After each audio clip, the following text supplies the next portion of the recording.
I said Malcolm alleged that some of Elijah's women were underage secretaries, and can you expound on that? Yeah, well, I guess they were because they were there.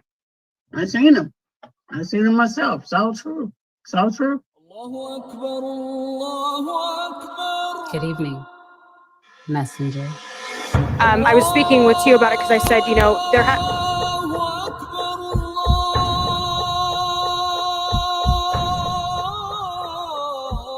You convinced us that you were the last messenger.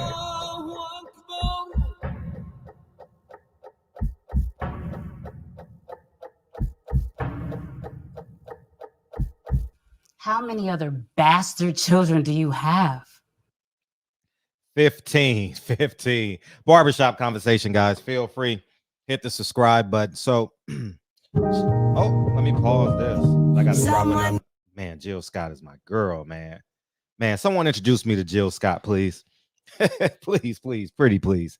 Anyways, I saw a video by Michelle Joy Phelps, and it just confirms what I've been telling y'all all along, man. And I'm gonna preface this because I don't want this video to go left.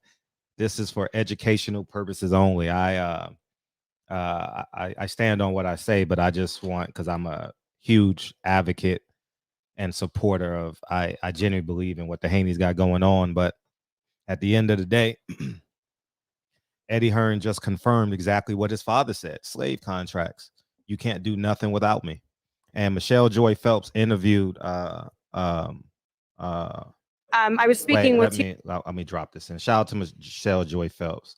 I know she wouldn't mind me playing this. I don't think we have a solid relationship, if you want to call it that, you know. So let me drop this in. All right. And in this interview, well, you guys are here and we'll talk about it. I might have to. Happened with the meeting with Bob. Like, in other words, they've initiated it. They tried to make it happen. The meeting with Bob, no one approached me about it. That's why the meeting didn't happen. So Devin's not going to go to a meeting without me, and Bill's not. And I weren't approached for any meeting. If I was, there would have been a meeting. So when he says to me, "What happened with the meeting about Bob?" I said, "I've never been spoken to." Never called you guys to Never. That's enough. It just basically goes on. But the point I want to make is, so y'all can see me. The point I want to make is, if you sign with these guys, whoever's putting up the money is in charge, y'all. I know this because I do business every single day.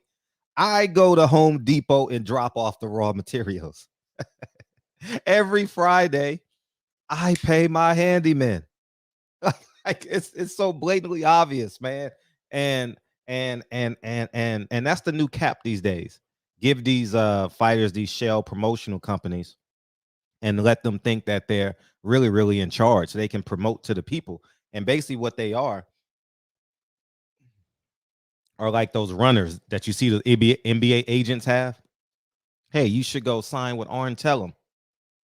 Hey, you should go sign with Dan Fagan. They tried to convince me to do that, man. When I had all those NBA players, you know how many agents called me? Say, hey, man, I give you $20,000. Hey, do this for me. Nah, I ain't doing it. I'm not doing it. And at the time, I really needed that $20,000, man. You know what I mean? Man, I could write a book on my dealings with these NBA players, man. And but I think it's incredibly important that we understand that the lack of independence in boxing, you know, where it matters, and that's who's paying who, you know. And it's funny because when I walk downstairs, I'm gonna let you guys hear something. Dre doesn't like being on camera. That's why she doesn't do the show. I've asked her 100 times to do the show about COVID, and she won't come on. But I came downstairs today, and I'm gonna show y'all what a boss sounds like in real life. The stroke of her pen, the stroke of Dre's pen, guarantees someone $350,000 a year. The stroke of her pen. You understand what I'm saying? And I want you guys to hear it. This is a potential doctor. Let me show y'all what a real boss sounds like. Let me show y'all what a real boss sounds like. I heard Eddie Hearn this morning. Let me show you what a real boss sounds like. Tiny island to Providence was definitely. She's an interviewing a investment, potential but, doctor. especially with the winters, did not expect that. But and it's been such a wonderful experience. But I think at this point in life, it is hopefully a goal to get back on the list. Come back. Closer to family and just being in the warmer weather. Yeah. So what This is Dre talking. program are you looking for specifically? Yeah, I think And that's enough said, but that's because I think we got to start telling our people the truth about what a boss really is. A boss goes, leaves his or her house every day, kills, and brings it home to the family, and basically has no one to tell them yes or no. You understand what I'm saying? And I think it's imperative that we start celebrating, and I mean this sincerely, men like me and men like whoever else. I've turned down millions of, you guys know the whole story. I say it so much, but I have new subscribers that come in often. I've turned down millions of dollars. I turned down the opportunity to be famous, be a producer on ESPN, get $1 million deal from Warner Brothers. I turned down all that stuff. And I think we need to start celebrating men like me who get up every morning, make breakfast, take their kids to school, created vessels of income that is untampered with. Nobody can come in my house and say, Fred, you can't do this. I pay my taxes. Matter of fact, I pay quarterly taxes just to keep them out of my way. I don't want no problems with the government. You understand? And outside of the government, no one can come here and say, Fred, this is mine. Or say, Fred, shut up. No one can. So the point I'm making is the Hawthorns are bosses. The stroke of Dre's pen hires doctors. My gardener makes $4,000. My landscaper makes $3,000 to $4,000 a month, y'all. The amount of properties he has to do and his travel and all that. So we got to put things in true perspective. I'm an admirer of the Haneys. I really, really am. But to give the false impression that we have to co-partner, we have to get a yes from a white man, and nah, it don't work that way. It don't work that way. There's no difference between what Eddie Hearn said. He basically patted Devin and Bill on the head and be like, no, sit down, little boy. I make the decisions on whether I go talk to another white man. You're not smart enough. That's how I interpret it.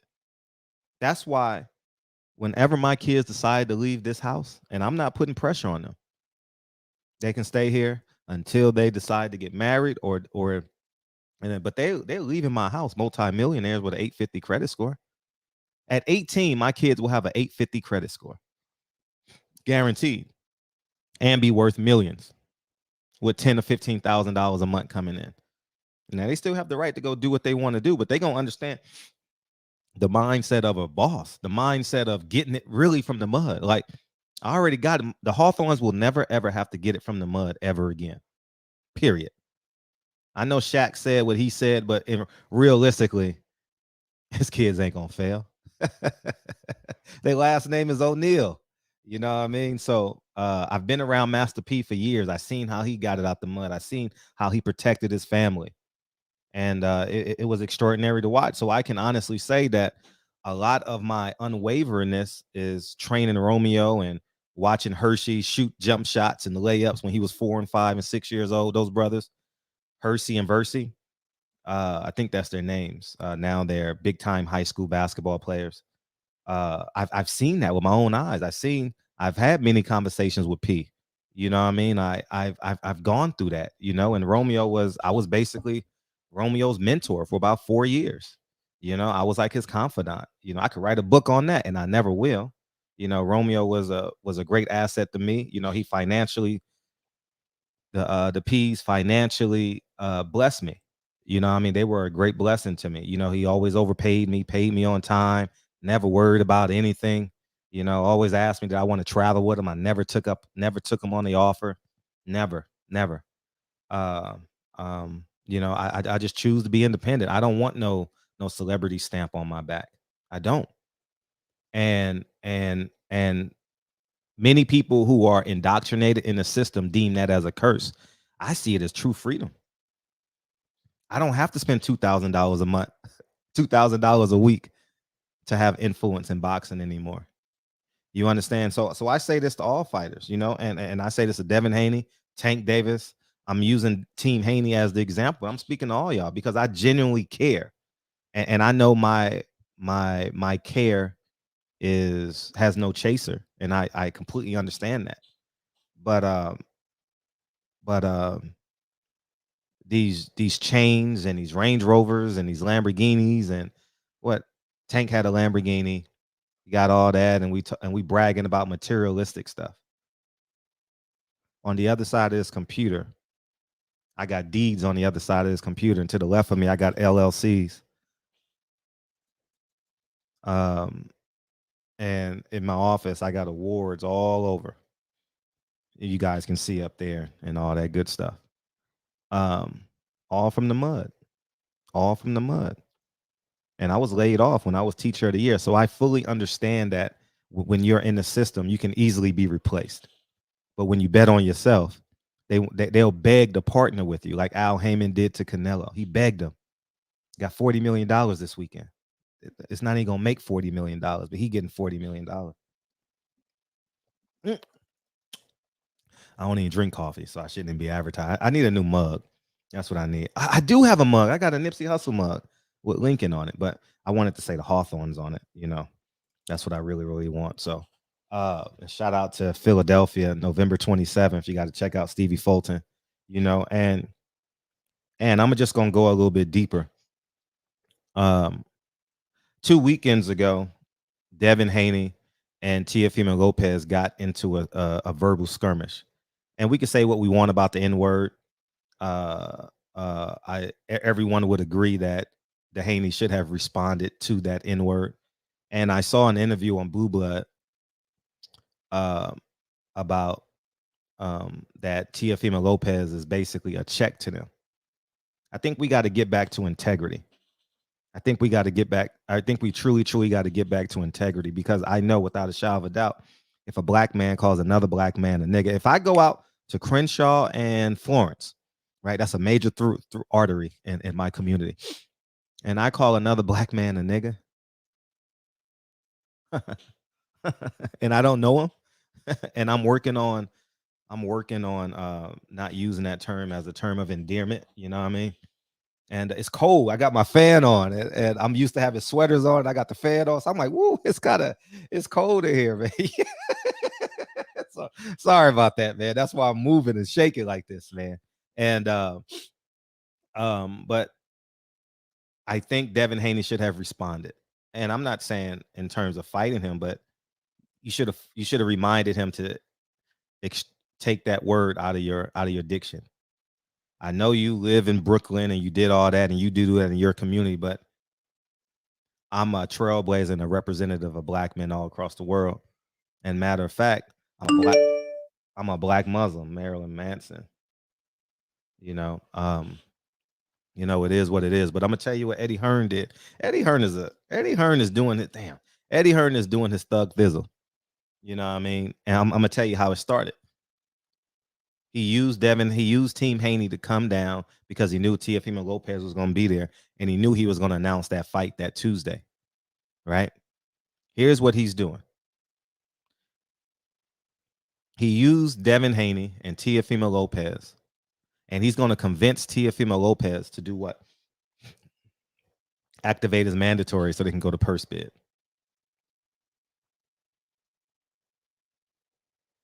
You got it? 2 days later, they announced Teofimo Lopez.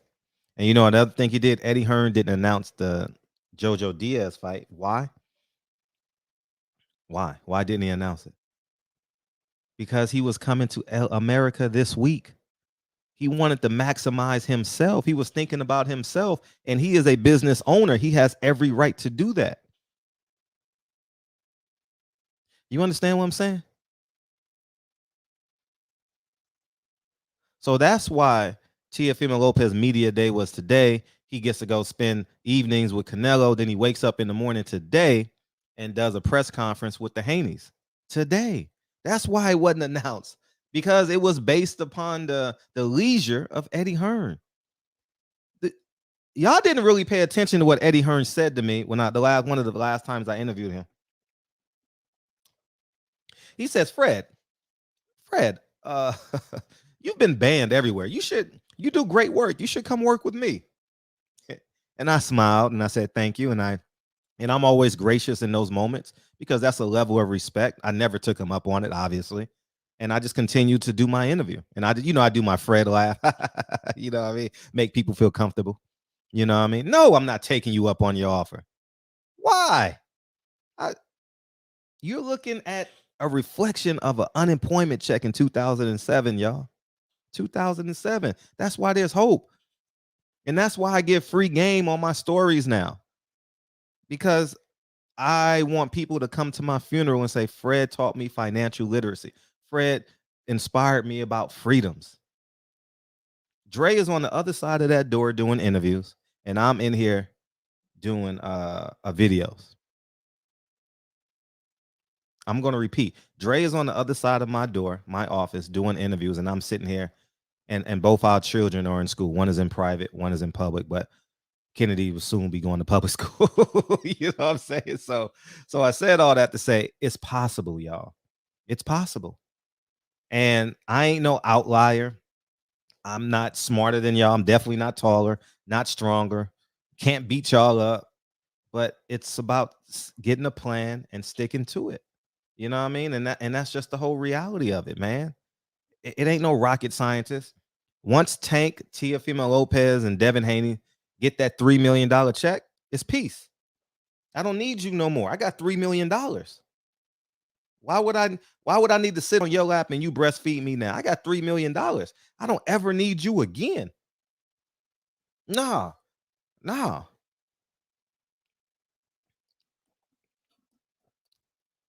And that's just the harsh reality of it. And like I said, this ain't no come down, because I think Bill Haney is a great asset. I think he inspires a lot of us, you know, in his relationship with him and his son. But I'm gonna tell you one thing: ain't no and y'all know this. Ain't no man gonna pat my kids on the head and tell them they can or can't do anything. They can't. No way. You can't do that. And I seriously mean that. Eddie Hearn he patted Teofimo Lopez on the head, and he didn't even know. He just running off at the mouth. And Eddie Hearn is out here living I'm telling you, he's the biggest winner in all this. Al Heyman is sweating bullets right now because he owes $50 million on his fight. It ain't gonna generate $50 million. Eddie Hearn knows it. He's laughing. He's gonna tell Canelo, but hey, you need to come with me. Hey, whatever they'll pay you, I'll give you a bonus. See, here's what's gonna happen. Eddie Hearn wants to get in on this American market. So he will pay Canelo $1 million or $2 million to be his promoter. You see the difference now? They telling the Haneys, oh, you can't go to a meeting. But what's really happening is Canelo is matriculating Eddie Hearn in this market. And he wants to be a part of it. And guess what? Eddie Hearn is going to pay to play. And Canelo knows this. Canelo made one mistake. He went to Al Heyman. He should have went straight to the network. That's the only mistake he's made. Anyways, man, I done said enough in this video. Hopefully y'all get it. Like I said, I know this is the hard truth, and this is the only way I know how to give it. It ain't no bosses in boxing. No, I'm the freest man in boxing. Like I tell you guys every time, I can say what I want, do what I want, and I admire the Haneys a great deal. You know, to bet on yourself, beautiful house, beautiful family. This ain't no shade, and this ain't no backdoor compliments neither. But you got to tell the people the truth. Eddie Hearn is in charge. Bob Arum is in charge. Al Heyman is in charge. Oscar De La Hoya is in charge. They're in charge.